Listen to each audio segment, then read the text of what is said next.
திருப்பரங்குன்றம் மலையில வந்து தற்போது தீபம் ஏற்றுவதற்கு சென்றுட்டு இருந்தவங்களை போலீசார் வந்து என்ன சொல்றாங்க அப்படிங்கிற பொறுத்த மட்டும் பாத்தீங்கன்னா, இன்னைக்கு காலையில சம்பவங்களை வந்து தொடர்ச்சியாக வந்து இன்று மாலை இப்போ ஒரு 2 மணி நேரத்துக்கு முன்னால நீதிபதி ஜி.ஆர். சாமிநாதன் வந்து ஒரு உத்தரவு பிறப்பிச்சிருந்தாரு. என்னன்னு பாத்தீங்கன்னா 7 தீபம் ஏத்தணும் அப்படிங்கிற மாதிரி அவர் வந்து உத்தரவு பிறப்பிச்சிருந்தாரு.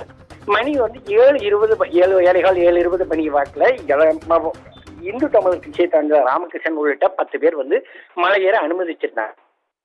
அந்த இடத்த தீபம் ஏற்றுவதற்கு போயிட்டு இருந்த மக்கள்கிட்ட 10 பேரையும் தற்போது காவல்துறையினர் வந்து தடுத்து நிறுத்தி இருக்காங்க. அதாவது வழக்கில் மேல்முறையீடு செஞ்சிருக்கிறதால மலைக்கு செல்ல அனுமதிக்க முடியாதுன்னு கூறி போலீசார் தடுத்ததாக முதற்கட்ட தகவல்களாயும் வெளியே இருக்குது. ஏற்கனவே தமிழக அரசு இந்த விவகாரத்துல தேவையில்லாத சொல்லி பல்வேறு கட்சிகள், அதாவது திமுக தரப்புல எந்த ஒரு இதுக்குமே வந்து ஆதரவா செயல்படக்கூடாது, நடுநிலையோடு செயல்படணும்னு தெரிவிச்சிருந்தாரு இபிஎஸ்.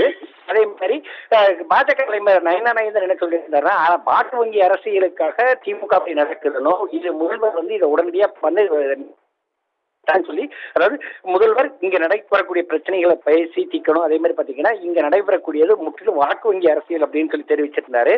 அதே மாதிரி பாத்தீங்கன்னா தரப்புல ஏற்கனவே இப்போது ஒரு முறை மனு தாக்கல் செய்யப்பட்ட நிலையில், அதாவது அன்னைக்கு காலையில் மனு வந்து தாக்கல் செஞ்சிருந்த நிலையில் அந்த வழக்கு அந்த நீதிபதி ஜி.ஆர். சுவாமிநாதன் பிறப்பித்த உத்தரவு இல்லை அப்படின்னு சொல்லி அந்த செஞ்சிருக்காங்க. 2 நீதிபதிகள் மறுப்பு. ஆனா அதுக்கப்புறம் வந்து நடைபெற்ற விசாரணையில நீதிபதி ஜி.ஆர். சுவாமிநாதன் என்ன சொல்லியிருந்தாருன்னா, உடனடியாக இந்த வழக்குகள், அதாவது அந்த இடத்துல வந்து நீங்க வந்து தீபம் ஏற்றணும் அப்படின்னு ஆணையிட்டதோட இல்லாம மாலை 7 மணிக்குள்ள செய்யணும் அப்படின்னு சொல்லி தெரிவிச்சிருந்த நிலையில மணி அளவுல, அதாவது 7:20 மணி அளவுல அங்கிருந்து உத்தரவு அங்கிருந்து வந்து நம்ம மலைக்கு தீபம் ஏத்துறதுக்காக மலை மேல ஏறிட்டு இருந்தாங்க. ஏறிட்டு இருந்தவங்க தற்போது நிறுத்தப்பட்டு அதன் அடிப்படையில் அவங்க திரும்ப அனுப்பப்பட்டு இருக்கிறாங்க.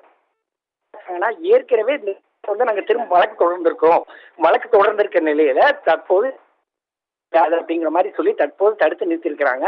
இது வந்து அங்க ஒரு மிகப்பெரிய பதட்டத்தை ஏற்படுத்தி இருக்குது. எப்படின்னு பாத்தீங்கன்னா, கடந்த 2 தினங்களாக இந்த ஒரு வித பதட்டத்தையே உருவாக்கி வச்சிருக்காங்க அப்படிங்கிற மாதிரி பல்வேறு கட்டங்கள்ல இவங்க வந்து எதிர்ப்பு தெரிவிச்சிட்டு இருக்காங்க. ஏற்கனவே திருப்பரங்குன்றத்திற்கான 144 தடை உத்தரவுக்கு தமிழக அரசு இருக்குது. அதே மாதிரி பாத்தீங்கன்னா திருப்பரங்குன்றம் மலைப்பாதையில் உள்ள பாஜக வந்து தற்போது அறிவுறுத்திட்டு இருக்காங்க.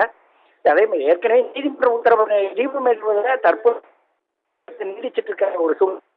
இது குறித்து உடனடியா நடவடிக்கை எடுத்து அந்த அறுபடை வீடுகள்ல முதல் படை வீடான திருப்பரங்குன்றத்துல உடனே செய்யணும் அப்படிங்கறதுதான் இங்குள்ள பக்தரோட கோரிக்கையா இருக்குது. அதே சமயம் எதற்கு இந்த தேவையில்லாத பிரச்சனைகள் அப்படிங்கிற மாதிரி தான் எல்லா கட்சிகளும் தங்களோட எதிர்ப்பு தெரிவிச்சிட்டு இருக்காங்க. பல்வேறு கட்சிகள் வந்து எதிர்ப்பு தான் தெரிவிச்சிட்டு இருக்கு. எப்படின்னு பாத்தீங்கன்னா, தேவையில்லாத பிரச்சனைகள் அதே மாதிரி பாத்தீங்கன்னா இவங்களுக்கு வந்து போதிய அளவுக்கு, அதாவது அவங்க வந்து போறதுல எந்த விதமான ஆட்சேபனையும் இல்லை, நேற்று இந்த பிரச்சனையை முடிச்சிருக்கலாம் அப்படிங்கிற மாதிரி பாஜக தரப்புல தெரிவிக்கப்பட்ட நிலையில பண்றாங்க அப்படிங்கிற மாதிரி அதிமுக தரப்புலையும் பாஜக தரப்புலையும் தெரிவிச்சிருந்தாங்க.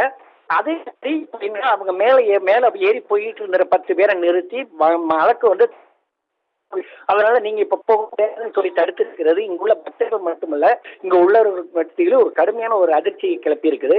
தமிழக அரசு தரப்புல ஏற்கனவே இன்று காலை செய்யப்பட்ட மேல்முறையீடு மனுவானது தற்போது மீண்டும் வந்து அது வந்து வழக்கு தொடர்ந்து இருக்கிறதுனால அங்க மேல போறதுக்கு தடை அப்படிங்கிற மாதிரி வீசிருக்கிறாங்க. நீதிமன்றத்தை அவங்க நீதிமன்ற உத்தரவை கடைபிடிக்காத ஒரு சூழ்நிலையில தான் இன்று வந்து கூட்டு வைக்கும் விதமா சொல்லியிருந்த நிலையிலையும் தற்போது வந்து இந்த இடத்துக்கு போறவங்களை தடுத்து நிறுத்தி மீண்டும் வழக்கு இருக்கு அப்படிங்கிற மாதிரி தெரிவிச்சிருக்கிற ஒரு சூழ்நிலையில இதற்கு அடுத்த கட்டமா வழக்கு என்ன மாதிரி போக போகுது அப்படிங்கிறது எனக்கு கூடிய சீக்கிரம்